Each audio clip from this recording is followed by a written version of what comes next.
Hey guys, you like fire types? You like Charizard? I know you do. I mean, it's Charizard. Who doesn't love Charizard? Well, then I've got the video for you, because I did a hardcore Nuzlocke of Storm Silver using only fire types, and it's a pretty fire video, so you should definitely check it out. Here in this video, I'm going to be doing a short recap of that run, and then ranking the fire type and its members at the end, as I do with all my monotype runs.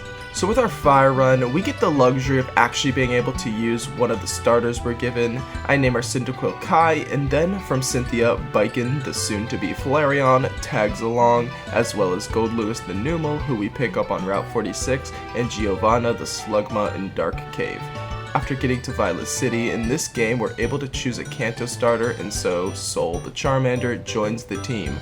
Now I had a fun idea recently, which was that I will name the rival in my next run after whoever is the first to comment what the nickname theme in the video is. So if you know it, comment below and you might get a shout out in an upcoming video. Anyways, the Sprout Tower having mostly grass types is quite easy for us, and at the end of it we're given a Firestone so we can evolve our Eevee to Flareon and then take on the first gym leader, Faulkner. Now, you can give Faulkner a full team of 6, but that doesn't change the fact that Flareon's base 130 attack is just way too good for a first gym, as it mows down the majority of his team, including Pidgeotto, Chatot, Swablu, and Farfetch'd. Slugma gets a little action, taking out Doduo. That's kind of the highlight of its career in this run, and then Numel and Charmander help to finish off the battle against his Murkrow. Not too difficult, and likewise Bugsy isn't too difficult for our fire types, as you might imagine. By this point we have added Torchic to the team, and it, as well as our other starters, are at their middle stage, which makes them solidly powerful, and alongside Flareon they can handle the bug types easily. As usual, Scyther is the biggest threat on his team, and we take our first death by sacrificing Slugma in order to get a healthy team member in on it safely, but after doing so we fortunately connect 2 Rock Tombs after living a wing attack thanks to a held Koba Berry, and we defeat Bugsy with no major issues. Sorry, Slugma. Moving on, we pick up our final starter, a Chimchar named Chip in Goldenrod City, and here we can also pick up the TM for Bulk Up, which I teach to Combuskin. In the normal type gym, after a little setup, Combuskin is able to spiral out of control with a combination of Substitute and Bulk Up. A combuskination, if you will. Well yeah, so with that plus our speed boost ability, we easily mow through her team with double kicks, and then we get a couple new encounters on our way to Ecruteak in Growlithe, Vulpix, Rotom Heat, and Magby in the Burnt Tower. Most notably of these is Vulpix, who after evolving to Ninetales gains the Drought ability, giving it a significant role on the team as a Sunsetter. We can obtain TM Shadow Claw, and after teaching it to Combuskin, we can do the same thing to him as we did to Whitney, sweeping his team handily and getting our 4th very easy gym leader victory. Man, fire types are breezing through this game, but Chuck is pretty intimidating. I have Ninetales burn his lead Primeape with Will-O-Wisp, making its moves rather weak, and this gives us a chance to once again set up with Combuskin. After taking it out, his Poliwrath comes in and lives a +4 Aerial Ace, but our substitute keeps us safe from its Surf, and then nothing else on his team is able to take our Aerial Aces, so for the 3rd time in a row, Combuskin carries us to another victory against a gym leader. From here, we get a big power upgrade as all our starters reach their final form, making our team incredibly strong, and this lets us get through the Rocket Gauntlet rather easily. We add Houndoom to the team, and then I don't even really need to say much about Jasmine. Her entire team melts to some sun-boosted flamethrowers. Then our next gym is Price, who we also have the type advantage against, so some of his team drops to flamethrowers, but he has a few water types, so it won't be as simple as spamming flamethrower. Still, we do have some fighting types for them. We put up the Sun to give us the upper hand, and finish up the battle with a mini sweep from Blaziken. After this is where we face the Rocket Gauntlet at the Radio Tower.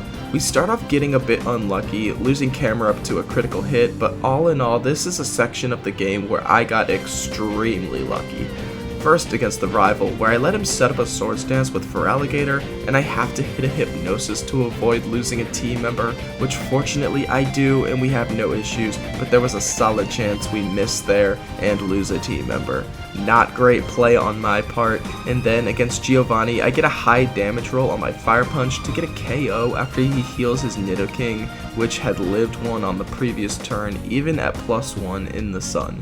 Thanks to the fortunate damage roll, I get to keep my substitute for Nidoqueen, who easily can take our Fire Punch and at the very least get rid of our sub, but we hit a crit to one-shot it, leaving us safe to stay in and take out Rhyperior. Had this not all worked out this way, I would have had to switch out on Nidoqueen, probably going to Charizard to avoid an Earth Power, but then from there he would have had the opportunity to hit us with many direct attacks, and we maybe could have played around them fine, but not having to was very lucky. Anyways, moving on, Claire has some scary moments. There really isn't a way to prevent her from getting turns with Salamence and Kingdra to potentially cause trouble, but we don't take any untimely crits, and the rest of her team is easy to deal with, and so we're moving on cleanly. But then on our way to the league, we lose our Rotom to this Ace Trainer's Blaziken. Then against the league, we have two easy sweeps to start off, first with Houndoom against Will, and then with Blaziken on Koga. Bruno is tough and we have a few close calls, but get by just fine, and then Blaziken can easily sweep most of Karen's dark types, with Ninetales and Infernape cleaning up and taking us on to Lance. Magmortar puts in major work in this fight. It takes out Gyarados, then we have to play around Aerodactyl using Houndoom's Intimidate to weaken the incoming Stone Edge and let Blaziken handle it in a 1v1. I bring Magmortar back in to fire off some offense as he has an Ice type hidden power at 63 base power. Though it's not that unlikely that one of our team members would have an Ice type hidden power, it's still pretty lucky for us to have this, especially on a good special attacker, and so he takes out the two Dragonites while living an Earthquake at 8 HP, and then Infernape cleans up against the Charizard. We suffer a few losses in the Kanto portion. Playing around Brock and his rock types with fire types was tricky, but we have no issues here, and then a misplay on my part loses my Magmortar against the rival's Feraligatr. I guess it knew it should have gotten a kill on me at the radio tower, and this time it got its revenge. Misty seems like she should be difficult, but using Ninetales to set up Permanent Sun and having our team packing Solar Beam turns the matchup on its head, and we have no issues. Our next loss would actually come to Sabrina, as her Medicham is able to fire off some powerful moves.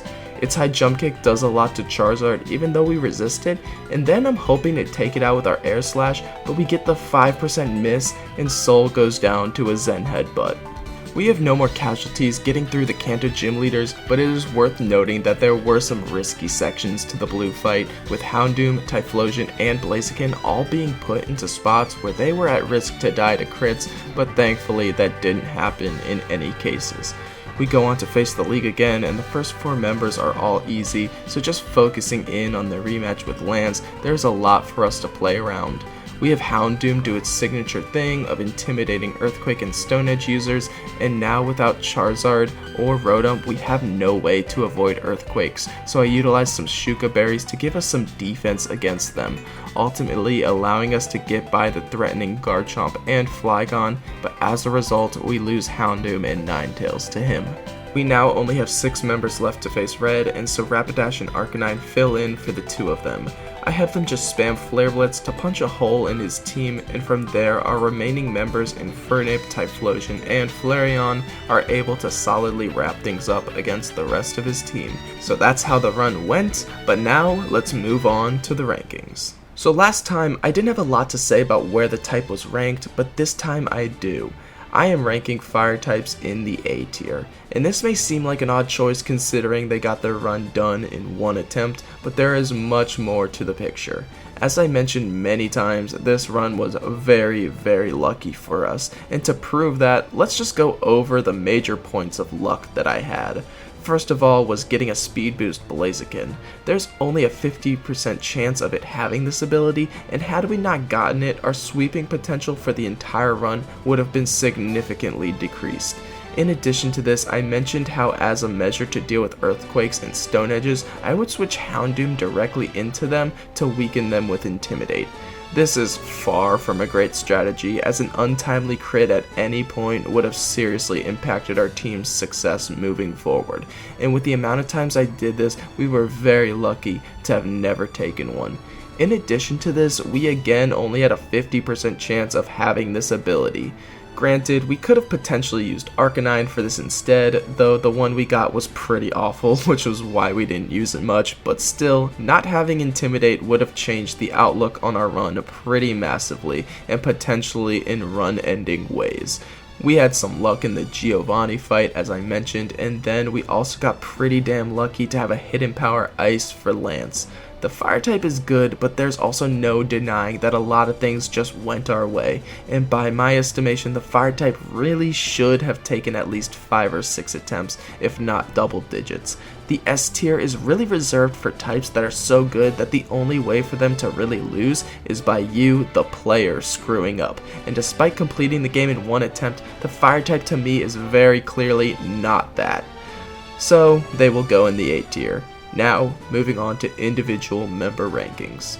In the D tier, I have no one, but alone in the C tier, I have Macargo, who didn't even reach being a Macargo in the run. Even if it had, it's not likely I would have really used this thing at all. It's pretty bad, but hey, as a Slugma, it did take out Faulkner's Doduo, and bought us a turn against Bugsy's Scyther. In the B tier, I have Camerupt, Rapidash, and Torkoal. Okay, I guess I have to address the fact that in the run, I literally forgot Torkoal existed and didn't use it. I really don't know how I missed that it can be found on Route 45, but to be honest, Torkoal could have probably been quite good for us, being another Sunsetter if we got one with Drought. Having the ability to set up Stealth Rocks would have been pretty great for a lot of fights like Lance, and it would also give us some insane physical bulk, potentially even saving Rotom from its death. Okay, I'm sorry I forgot you, Torkoal. I'll give you A tier. Are we good?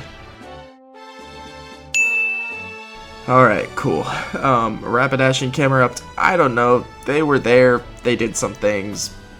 B tier. Moving on. Along with Torkoal in A tier, I have Flareon, Charizard, Typhlosion, Magmortar, Rotom, and Arcanine. Now, while they didn't stand out enough to be in S tier, all of these Pokemon were very, very solid. Flareon just dishing out extremely powerful physical attacks was very helpful.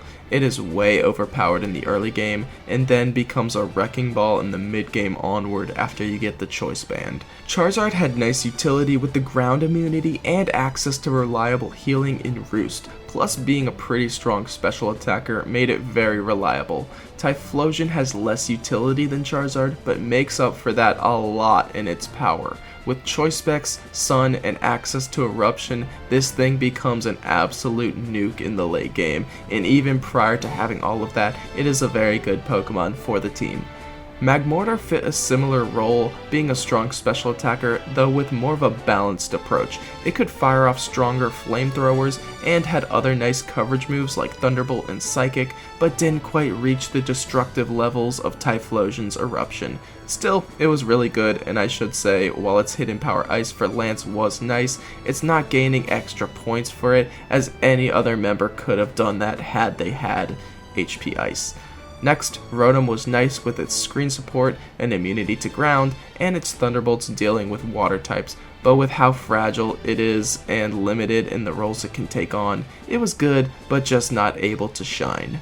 Lastly, Arcanine is one I kinda have to explain, because if I were to only rank these Pokemon based on my run and not also include greater context, this guy would be right here next to Rapidash, but Arcanine can potentially be a really great team member. It can function as a bit of a hybrid member with the offense of Flareon and the utility of Houndoom, and had I gotten one with Intimidate and had its Natures and IVs not been terrible, I definitely would have used this thing a lot. Moving on to S tier, I have Ninetales, Houndoom, and Infernape. Ninetales is pretty self-explanatory. The support with Drought and Hypnosis was huge for our team throughout the run, and at times it even has the capability of getting the job done with its offense after a nasty plot. Houndoom has that great utility I mentioned in Intimidate, and aside from that, it was amazing as a setup sweeper with nasty plot and its solid coverage. Speaking of coverage, that was where Infernape excelled with access to electric, rock, ground, and bug moves to accompany its fire and fighting stabs. It could deal with a lot of Pokemon well, packing a massive punch with Iron Fist and Expert Belt, as well as having utility in U-turn. And speaking of fire and fighting coverage, the Storm Silver Fire type's MVP is none other than Blaziken. This one is pretty obvious. Blaziken was our mid-game hero, sweeping 3 straight gyms that could have potentially been problematic for us, and then beyond that, it remained a sweeping machine for the rest of the run, allowing us to get by many normally tough fights without batting an eye. And so, that closes things out with the fire types in Storm Silver. Thanks so much for watching this video. I know my recap videos tend to get less attention than my actual runs, but it means a lot to me that there are people who appreciate them, as a lot of the things I have to cut from the main video goes into these and gives more of an in-depth look into the type and how it functions in the game. Well, that does it for me. I'll see you in my next run. Have a good one.